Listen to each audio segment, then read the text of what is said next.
Assalamualaikum warahmatullahi wabarakatuh. Perkenalkan, saya Nurul Pratiwi dengan NIM L021181323, Prodi Manajemen Sumber Daya Perairan, Fakultas Ilmu Kelautan dan Perikanan, Universitas Hasanuddin. Baiklah, langsung saja.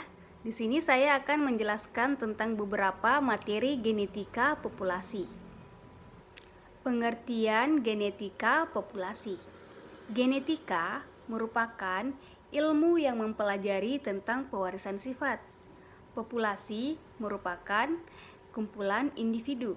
Jadi, genetika populasi merupakan pewarisan sifat pada tingkat populasi. Yang diwariskan adalah gen yang mengontrol suatu sifat.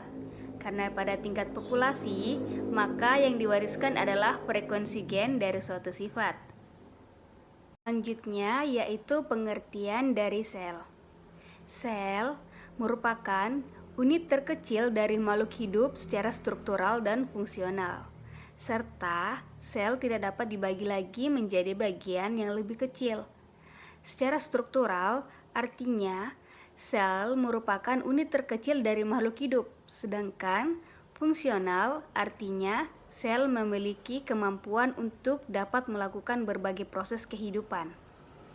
Contohnya seperti perombakan, sintesis, dan respirasi. Berdasarkan strukturnya, sel dibedakan menjadi sel prokariotik dan sel eukariotik. Adapun perbedaannya yaitu yang pertama, sel prokariotik tidak memiliki membran inti. Yang kedua, tidak memiliki sistem endomembran. Yang ketiga, hanya terdapat pada kingdom Archaebacteria dan Eubacteria. Sedangkan sel eukariotik memiliki membran inti. Yang kedua, memiliki sistem endomembran. Yang ketiga, terdapat pada kingdom Protista, Fungi, Plantae, dan Animalia. Berikut adalah dua jenis sel yang termasuk ke dalam sel eukariotik, yaitu sel hewan dan sel tumbuhan. Adapun perbedaan dari keduanya yaitu sel tumbuhan memiliki dinding sel, plastida, dan vakuola. Yang kedua memiliki bentuk yang tetap. Yang ketiga tidak memiliki sentrosom dan sentriol. Yang keempat tidak memiliki flagel. Sedangkan pada sel hewan tidak memiliki dinding sel dan plastida. Yang kedua memiliki vakuola, namun ukurannya tidak sebesar seperti vakuola sel tumbuhan. Yang ketiga tidak memiliki bentuk yang tetap. Yang keempat memiliki dua sentriol di dalam sentrosol. Dan yang terakhir, sel tumbuhan ini memiliki flagel. Selanjutnya yaitu membran sel. Membran sel merupakan batas antara lingkungan luar dengan bagian dalam sel. Membran sel bersifat selektif permeabel, yaitu hanya dapat dilewati oleh zat-zat tertentu seperti glukosa, asam amino, gliserol, dan ion. Perpindahan molekul tersebut terdiri dari dua macam, yaitu transport pasif dan transport aktif. Transport pasif merupakan perpindahan molekul atau ion tanpa menggunakan energi dan terjadi secara spontan dari konsentrasi tinggi ke konsentrasi rendah. Contohnya seperti difusi dan osmosis.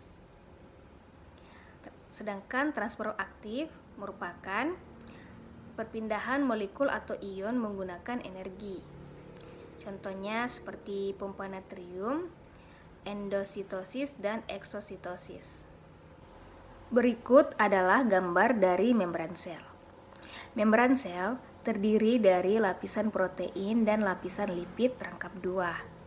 Yang pertama, lapisan protein membentuk dua macam lapisan, yaitu lapisan protein perifer atau ekstrinsik yang membungkus bagian kepala lipid bilayer bagian luar, dan lapisan protein integral atau intrinsik yang membungkus bagian kepala lipid bilayer bagian dalam. Yang kedua, lapisan lipid disusun oleh fosfolipid yang terdiri dari gugus fosfat. Bagian kepala bersifat hidrolifik yang suka air, dan pada bagian ekor bersifat hidrofobik yang tidak suka pada air. Selain fosfolipid, Lapisan lipid juga terdiri dari glikolipid yang mengandung karbohidrat dan sterol yang mengandung alkohol. Adapun fungsi dari membran sel yaitu yang pertama sebagai reseptor, yang kedua melindungi isi sel agar tidak keluar dari sel, yang ketiga mengatur molekul dalam keluar masuk sel. Yang keempat, proses terjadinya biokimiawi, contohnya seperti reaksi, oksidasi, dan respirasi. Berikutnya yaitu ada organel-organel sel. Yang pertama, nukleus atau inti sel. Nukleus berperan sebagai pengendali kegiatan sel, terletak di tengah sel dan berbentuk bulat atau oval. Berdasarkan jumlah nukleus, sel dapat dibedakan menjadi 3. Yang pertama yaitu sel mononukleat atau berinti tunggal. Yang kedua, sel binukleat atau inti ganda. Yang ketiga, sel multinuklear atau inti banyak.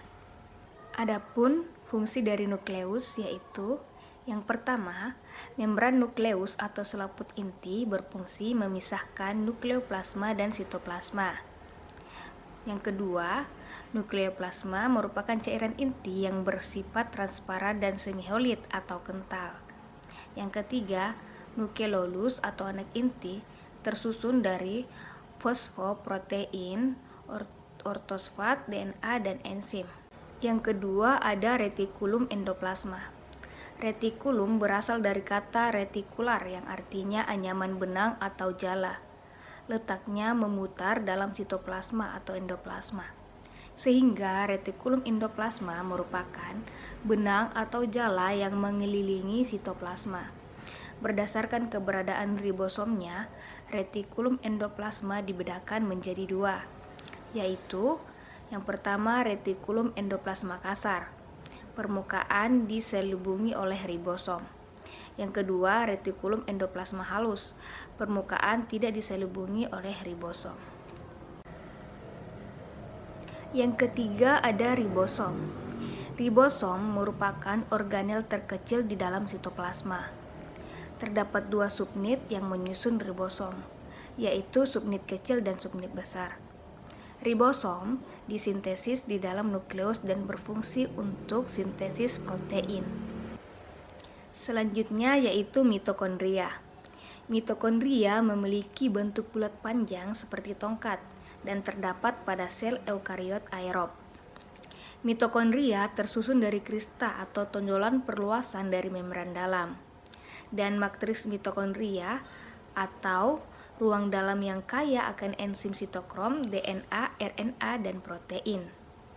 Fungsi mitokondria yaitu untuk oksidasi makanan, respirasi sel, dehidrogenasi, fosforilasi oksidatif, dan sistem transfer elektron. Selanjutnya ada struktur DNA. DNA adalah pemberi instruksi yang dibutuhkan organisme untuk bereproduksi, berkembang, dan hidup. DNA terdiri dari 2 utas benang polinukleotida. Bentuknya pun seperti tangga yang berpilin atau disebut dengan double helix. Benang polinukleotida tersebut berisi nukleotida dengan jumlah yang banyak. Nukleotida memiliki 4 macam susunan, yaitu guanosin deoksiribonukleotida, adenosin deoksiribonukleotida, timin deoksiribonukleotida, dan sitidin deoksiribonukleotida. Setiap nukleotida berisi gugusan gula deoksiribosa, gugusan asam fosfat yang terikat pada atom karbon, dan gugusan basa nitrogen yang terikat pada atom karbon nomor 1 dari gula. Basa nitrogen yang ada pada DNA berisi basa pirimidin dan basa purin. Ikatan gula dan basa itu disebut dengan nukleosida. Sementara itu, nukleosida memiliki 4 macam susunan, yaitu ikatan gula adenin, ikatan gula timin, ikatan gula sitosin, dan yang terakhir ikatan gula guanin. Selanjutnya yaitu struktur dari RNA. RNA terbentuk dari proses transkripsi DNA. RNA terdiri dari satu utas benang polinukleotida yang terbagi menjadi gugusan gula ribosa, gugusan basa nitrogen, dan gugusan asam fosfat. Basa nitrogen RNA tersusun atas basa pirimidin dan basa purin. RNA diklarifikasikan menjadi 3 jenis, yaitu RNAd sebagai pembawa kode genetik, RNAr sebagai adaptor, dan RNAt sebagai penerjemah sandi genetika ke dalam urutan basa polipeptida. RNAd memiliki bentuk linear dan ukurannya bervariasi. Fungsi dari RNAd sebagai pembawa kodon untuk memanggil asam amino tertentu. RNAr bentuknya tidak diketahui dan merupakan penyusun ribosom. RNAr adalah sebagai penyelaras sintesis polipeptida. RNAt memiliki bentuk seperti daun semanggi yang terdiri dari 75 hingga 90 nukleotida. Fungsi dari RNAt adalah untuk menyangkut asam amino yang akan dibentuk menjadi polipeptida. Perbedaan dari DNA dan RNA. DNA ditemukan di dalam nukleus, sedangkan RNA ditemukan di dalam sitoplasma. Fungsi dari DNA sebagai pewarisan sifat, sedangkan RNA untuk sintesis protein. Struktur rantai DNA berbentuk double helix atau 2 untaian yang panjang, sedangkan struktur rantai RNA tidak double helix atau hanya 1 untaian. Kadar DNA tidak dipengaruhi oleh aktivitas sintesis protein, sedangkan RNA dipengaruhi. Komponen gula pada DNA adalah deoksiribosa atau ribosa yang kehilangan satu atom, sedangkan komponen gula pada RNA adalah ribosa atau pentosa. Yang terakhir, basa nitrogen pada DNA adalah adenin, guanin, timin, dan sitosin, sedangkan basa nitrogen pada RNA adalah adenin, guanin, urasil, dan sitosin. Itulah tadi presentasi dari saya. Kurang dan lebihnya mohon dimaafkan. Wabillahi taufiq wal hidayah. Wassalamualaikum warahmatullahi wabarakatuh.